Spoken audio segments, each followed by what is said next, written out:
Hey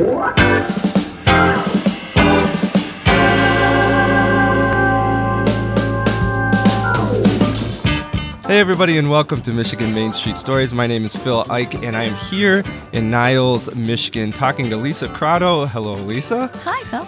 Give me a quick rundown of exactly what you do here in Niles. Sure. I'm the program manager and director for the Niles Downtown Development Authority DDA Main Street program. How long have you been in this position? In April, it'll be 22 years. 22 years. 22 years. The 2-decade mark. Ooh. Oh, I love that. Yeah. And speaking of years and history, I think the story of Niles is one that a lot of our communities can relate to. This idea of maybe having a resource and that resource leaves, or having a company and that company leaves, and having to really rebuild. Tell me a little bit about the history of Niles. Niles has been around. It's one of the earliest settled places in Michigan in the 1700s with the Fort St. Joseph. We then, as a city, started developing and have been a city since the early 1800s. By the early 1900s, we were home to 5 Fortune 500 companies, including Simplicity and Conair Corporation. Conair is known across the world for creating those lovely metal storefronts that cover America. Oh, really? It's one of the things they did, and we're their home. We won't tell anybody that. Well, it's part of the history. They did some really wonderful things, but there was a time when old was just old. It was before the birth of the Main Street program, and old was just old. Yeah. And they wanted to make it, shiny and new, and these wonderful aluminum storefronts would do that. Absolutely. Yeah. So if somebody has never been to Niles, how would you describe the Main Street area, the community as a whole? It is a beautiful community in southwest Michigan that is centrally located near everything. We have a lovely river that runs through. We have a delightful walkable downtown. And from here, you can get anywhere. I believe it's why it was home to 5 Fortune 500 companies. We're 90 minutes from Chicago. We're 2.5 hours from Lansing. We're 3 hours from Indianapolis. We're 4 hours from Detroit. We're on an Amtrak rail. Here locally, we have a small airport. We are less than 15 minutes away from the toll road. So you can get anywhere from here. Yeah, it seems very much like this small town community that is also a hub to so many more communities surrounding it. We were talking about how close you are to Notre Dame and things like that, and it just seems like you are right in the middle of all of that action. Absolutely. Yeah. Absolutely.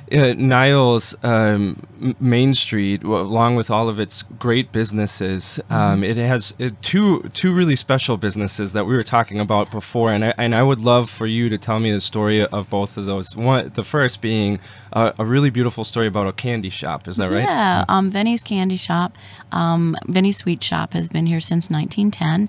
Started out, the Marizita family opened a candy store and fruits. They sold fruits and vegetables as well. Over the years, it morphed into a soda shop and still sold candy. And then Al Marizita, who had ran it, passed away in the early 2000s. And his brother and his brother's wife took it on. And when they were ready to retire, they didn't know what to do and were just going to close it. We asked if we could have an article in the paper to tell people, to see if there was interest. And they said sure. By 11 o'clock that morning, the current owner was in there kind of working side by side with Mary, learning the biz. Yeah, and she's been there ever since. Wow. What is her name? Linda Squarkin. Wow. What a lady. I mean, just to see that, and to literally see that article and drive over there and say, hey, show me how to do this thing. I want to keep it going. I want to do this. I want to do this. And she's an amazing person. She is a phenomenal businesswoman, and she has done Venny's proud. And they pronounced it, the Marizitas pronounced it Veenies. And when Linda took over, they changed the pronunciation to Venny's. And they've done it proud. I'll have to swing by there after our interview, pick up some sweet treats for the car ride back. Yes. Another great business, Gabrizio's. Tell me about Gabrizio's. Gabrizio's is an Italian cafe and bakery. They came from Las Vegas. Luigi had managed several of the restaurants and in the chains out there. His wife had a pastry shop and was a pastry chef and had a gelato restaurant. They then got the opportunity. Luigi now works at Notre Dame, so moved to the Midwest and came here and looked for a year around the area to see where they might want to settle and where Desi could make a business. And they came to the haunted house that we have. We have a phenomenal haunted house just outside of town, and brought their kids over. And she got on Main Street and said, "This is it. This is the place." So, having been able to choose anywhere, and having been all over the world, they chose Niles. So we're really proud of that. You should be proud of it, because it highlights one of the really important elements of our main streets, in that it provides this snapshot of your community that people can get almost an immediate feel about the community and who you are and what you have to offer just by walking down Main Street. And sometimes we forget the pull or the importance of that to people who are looking for new homes and things like that. Yes, and often when you've lived here, it's just like anything. You tend to focus on what's wrong instead of what's right, and then you get new, fresh eyes that come to your community, and there's an awful lot right that's been done over the years. Speaking of doing things right, you have a very special event happening tomorrow. When we recorded this event or this interview on January 13th, tomorrow is a very special event. Tell me about that. It is. This will be the 18th year for our Hunter Ice Festival. Back in 18 years ago, we had a business owner that was here in town that's son did ice carving, and he said he'd really like to do one in Niles. So we went to Andrew Thistlewaite, who is now in San Antonio, Texas, and said, "What would you do if you could throw the best festival ever?" And he's like, "Well, for this much money you could do." And I'm like, "I didn't ask you that. I asked you, how would you throw the perfect ice festival?" And so that's how it began. We met like 2 weeks before Christmas, and I think our first one was this same weekend in January 18 years ago. Wow. And it's morphed, and we have been so blessed to have some of the world's greatest carvers, and the caliber of ice that you will see carved in Niles is second to none. Yeah, and it has to be rewarding from your perspective, because you got into this position 22 years ago. Ice Festival is 18 years old, and so you've really got to experience and participate in the growth of this event from just this one idea, how, like, if you had to throw a great event, how would you do it, to what it has become today. And that has to be such a rewarding feeling. Oh, absolutely. The first year that we did it, it was the first time in anybody's memory that the streets were packed with people. And its very first year, there were over 10,000 people that came over that weekend. Wow. And it's turned into a phenomenal economic engine for our businesses.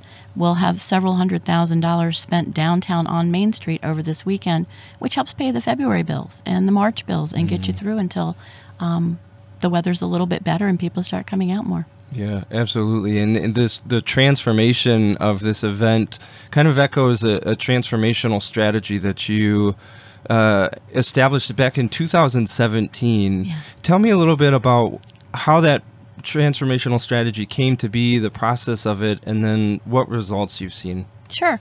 Back in 2017 at the national level, Main Street started talking with their communities, and promotions is always the thing people want to do because it's fun, because it's easy, and who doesn't love to throw a party? Economic development's a little more challenging. What they challenged communities to do, and Michigan was one of the pilot programs, was have a focused strategy. They did a lot of surveys from the community. They did research to see what would be possible, because we could be pie in the sky and say, we want them to do the Indy 500 here. It's just not possible. So they gave us 3 different strategies that the board could pick from, and the one that they chose was local foods. We had already started a kitchen incubator, and we're working with local businesses, entrepreneurs, to start food businesses that ranged anywhere from production of things like granola and barbecue sauce to catering kitchens and or a commissary kitchen for food trucks. So we already had a base in foods, and through that strategy, we've grown from, well, in 2002 when I came here, I believe we had 5 different food-based businesses, and we're currently at 18. Wow. Yeah, and that includes our first distillery, our first brewery, the Italian bakery, and a lot of other really fun things. That's incredible to me, because it just shows the necessity of having a plan, of having a strategy, of looking at your community and saying, what do we need to not only grow into an even better community, but essentially survive in some cases, and that takes strategizing, and it takes community engagement and saying, hey, we can make this happen if we understand what we need, and then we create what we need in order to achieve it. It's just such a great story. Yeah, it does. And it's, in this day and age, with being able to get almost anything you want online, food is something people will travel for, and it's not an experience that you can get online. Amazon can't bring that to your door. So we have that, and then we have a second of antiques, which is another. You want to go touch and feel and look and find and treasure hunt. So those have been really important to this community. Yeah. Along with the transformational strategies and planning and all of the things that our Main Street communities are tackling to try to make their communities better, placemaking has really, I don't want to say exploded over the past couple of years, but it's really taken on at a grassroots level a consciousness that we can change our places and they can adapt, and we can make really simple steps to bring people together and help businesses and things like that. I'm curious to ask you if Niles has taken any sort of placemaking actions or initiatives, and if they have, what the results of that has been. We have, and I'll start by saying change is always hard, so it doesn't come easy when you kind of do some culture change. And we actually started last year, just over a year ago, closed one of our side streets, half of a side street, to create an outdoor dining area. It was done by our city administrator and the Downtown Development Authority in reaction to the governor closing restaurants again. And what could we do to help keep these businesses alive? We chose an area that is virtually the center of town between our two furthest points of restaurants, and just off of Main Street, near parking, only took up 7 parking spaces, near public restrooms. We were very fortunate, and a local foundation helped fund a fire pit. So we had that element that went into the middle. And it's here having a lot of community discussion as to, will it go on into the future? Closing a road in a downtown can be a bit controversial. So we're trying to work through that and help educate people on why this space is so important, that not just for our community, but making that place that people want to come to in the downtown. We're using the same philosophy that we did with the Ice Festival. We have an amazing riverfront park. We could have done our festival there, and it would not have had the economic impact on our local businesses that it has by putting that ice in front of a business. Because when you're chilly and walking up the street, you pop in to warm up, and you find a shop that you didn't know was here before. It's the same thing with this, that we call it the Node, the Niles Outdoor Downtown Experience. It was originally dining experience, now it's downtown, because it's moved on to having concerts and summertime homegrown market. And several businesses use it. There have been yoga classes, and the library has had book clubs meet, and all different kinds of things are happening out there. So it's like making a little town square that's centrally located, that somebody has to get out of their car, park, walk to, and Lord only knows when they walk what they might see that they wouldn't see driving by. Absolutely. One of the challenges, I think, with any sort of placemaking initiative or action, especially in very small communities, is funding. Where do we get the money to do this? We have these ideas, but sometimes it's just the scarcity of resources says, well, we don't know if we're going to pull it off. And you mentioned that you received funding locally. Did you receive funding anywhere else to help pull off the Node? So far, no. We've applied for a couple, and we have some funding opportunities that are within our grasp. But we did it kind of the lighter, quicker, cheaper. Yeah. We worked with what we had. The local newspaper was tearing down their press room and had some big tables, so we took those and used those. We found, it was unfortunate, but there was a restaurant in South Bend that went out of business. We bought their stools. A local foundation helped fund the fire pit. and another local business donated some stockade fencing that we could use as windbreaks. Wow. That have since turned into covers for the barricades on the end. The city helped us with jersey barriers for the end of the roads, and it was kind of done. And one of the big complaints is it's not as aesthetically pleasing as one would like it to be. But you have to make sure that it's going to work in our community with our reality. Is you need to make sure that it's going to work before you're going to find the funding to make it pretty. So we're at that phase right now. I remember back in March of 2020 and immediately after, there was kind of a rush to expand dining into streets and things like that, and everybody's just working from scratch and trying to make things work. And I remember walking downtown once, and it was right after we could eat outside and things like that, and literally card tables and folding chairs out on the street. And I remember passing a couple, they were eating lunch, and I heard the woman say, oh, I hope they do this again next year.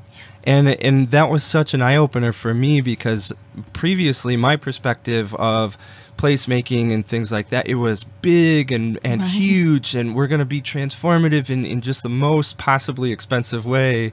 But here it is, the card tables and folding chairs out on the street, still creating an experience that people can love, and really working through that process incrementally. Like you said, you have to make sure the ideas work before you throw money at it. It's all stepwise, it's all moving towards the ultimate goal, but you got to move through that in an accessible way by starting where you can with what you have, being creative with not only the action but the funding of the action as well, going to your businesses and say, hey, how can you guys help? We're trying to pull this thing off. Right. What do you have that you can donate? What do you have that we can use? And so it's going to be interesting to see how it fares after this first year. It was created out of necessity for businesses, and then showed possibility for what that kind of outdoor space could be to downtown in the future. Absolutely. Speaking of the future, because of the position you're in Niles, I'm sure that you kind of know things happening behind the scenes, maybe things coming down the line. Do you want to give us any sort of sneak peek as to what we can expect happening in Niles in the future? Well, I think that we're going to continue on the path that we have. A lot of businesses and business owners would like to see, now that we've gotten a really good base of restaurants and food, start concentrating on retail and see what type of retail we might be able to get into our community. So I think that's where we'll go, playing off of and working with the entrepreneurs that came to the homegrown market. We have another business that does small shops, and see what we might be able to do working with some of the local artisans to create some more retail experience downtown. I'm kind of jumping back a little bit, but I'm thinking about communities that are thinking about maybe shutting down a street, or maybe doing some kind of public art initiative, or trying to dip their toe into the world of placemaking. But one of the perceptions, I think, of placemaking is that it's for big metropolitan cities with lots of resources and lots of people and lots of buildings and space and all of these things. So I'm curious to hear, what advice would you give to communities that are thinking that this could benefit their city or their main street, but maybe haven't quite gotten to the point of actually acting on that yet? I would say try and do it. It's what we have found, just from surveying, it has brought a demographic to downtown that didn't necessarily come downtown before.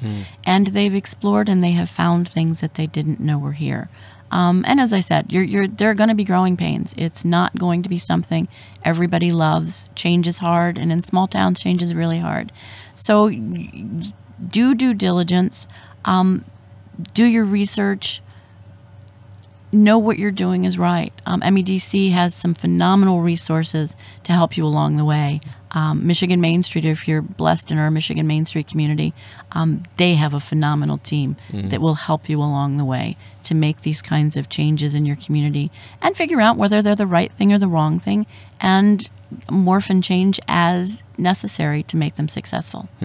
That's such an important point, because a lot of times in our communities, if we are in the thick of community work and trying to make something work for our city, we can really feel like we are out on an island and we are the lone wolf and we're trying to lead the charge and we're really trying to do things by ourselves. And it sounds like from your perspective, the MEDC, Michigan Main Street America, it helps provide you with not only information and resources, but funding and this feeling of you don't have to come up with everything by yourself. You can talk to people and they can help you. Right, and the technical assistance and the networking that you can have with other communities. And just this week in calling around, we're not unique that this is controversial in our community. Almost every, I haven't found one yet that has done this, that it didn't, there wasn't somebody that said, no, we can't do that. That's not the right thing. Facts bear out in communities that it is a really good thing. And I'm hoping that we're just able to, using the resources provided by Michigan Main Street and MEDC, help educate our community on what this can be tomorrow. Yeah, you mentioned the word unique, and that's something that I've thought about a lot as well, in that each one of our communities are unique. You know, Right. There's no other Niles, Michigan on the face of the planet. Right. But at the same time, you are experiencing challenges and situations and perceptions that are not unique Right. to Niles, that all of these other communities are experiencing. Maybe a little bit of reluctance towards placemaking actions, or a little bit of rub towards the plans that have been set in place, or things like that. And through MEDC, through Main Street, you get to reach out to this network of other people in your same position Right. and talk to them and say, hey guys, how are you handling the fact we are getting a little bit of pushback on something that is really necessary for the community? And that has to be such a feeling of support. Sharing best practices is one of the jewels of being a part of this community that you just wouldn't have otherwise. And it matters, particularly on days when you think, oh my gosh, how are we going to get through this? And you find a community that has been through it and got to the other side. Absolutely. If a community, someone from a community is watching this interview, and their community is not part of Main Street, they're not connected to Michigan Main Street in any way. Maybe they've heard about the Main Street program, but they haven't explored it further. How would you describe that program? And then what would you say to encourage them to check it out and maybe take part? I'm probably the biggest advocate for Main Street programs that you're going to find in the Main Street system here in Michigan. We were a downtown development authority that then morphed and is now a Main Street Downtown Development Authority. And the resources, the technical assistance, the network, the trainings, the everything that you get by being a part of this phenomenal group of people that all have the same goal, and that's to help make you the best town you can be and provide the resources, whatever they may be. And the fact of the matter is money matters. Money is far from the only thing that matters. And what you can do with ideas and networking and is phenomenal. And we're proof of that. We're absolute proof of that. Yeah, and that says so much, especially to our communities where financial resources are a challenge. Yeah, they are everywhere. Yep. They are everywhere. Yeah, and that is an element, of course, but Right. you're saying not there's the be-all, end-all. so much more to Yes. explore and so much assistance out there, and really becoming part of this program is a way to tap into all of those resources that can help you out. Yes, and just creative ideas and support when, knowing that you're not alone, knowing that you're not unique is really helpful when you're going through some things. Absolutely. If people want to connect further with Niles on social media, on a website, how would they go about doing that? Our website is uncoverniles.com, and we have a Facebook page, the Niles Main Street. If you want to learn about the Hunter Ice Festival for next year, feel free to we have a Facebook page for that. And we're also on Instagram, Niles Main Street. Awesome. I've been talking with Lisa Croteau here in Niles, Michigan. Thank you so much for the conversation today, Lisa. Thank you, Phil.